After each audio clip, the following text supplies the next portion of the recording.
ഇന്ന് ധാരാളം കേട്ടുവരുന്ന ഒരു സംഭവമാണ് ലഹരി. വീടുകളിലും ക്യാമ്പസുകളിലും പൊതു ഇടങ്ങളിലൊക്കെയും ധാരാളം ലഹരി വിൽപ്പനകളും ഉൽപാദനങ്ങളും ഒക്കെ ഇന്ന് നമുക്ക് കാണാനായിട്ട് സാധിക്കും.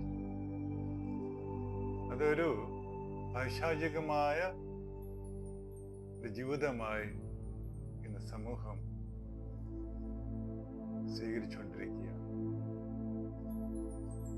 വേദപുസ്തകത്തിൽ ഒരു ലഹരിയുണ്ട്.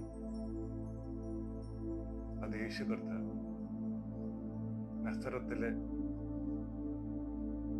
ആശാരിയായിരുന്ന ഒരു ചെറുപ്പക്കാരൻ ധാരാളം പേർക്ക് ലഹരിയായി മാറി. പുതിയ നിയമത്തിന്റെ ആദ്യ നൂറ്റാണ്ടുകളൊക്കെ നാം വായിക്കുമ്പോൾ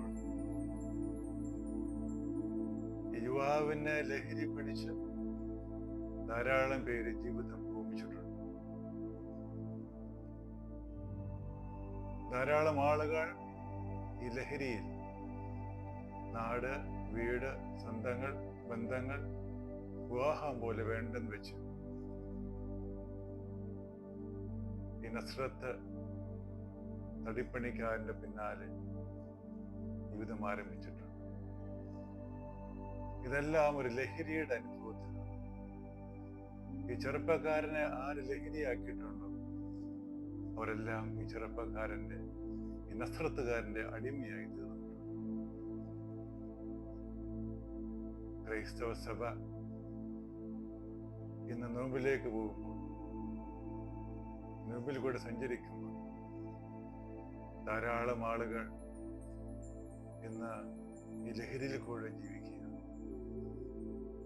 യേശു കർത്താവിനെ ലഹരിയാക്കി നോമ്പിൽ കൂടെ സഞ്ചരിക്കുന്ന ധാരാളം ഭക്തജനങ്ങൾ തലച്ചോറിലും രക്തത്തിലും അസ്ഥിയിലും വർക്കത്തിലും ഉണർവിലും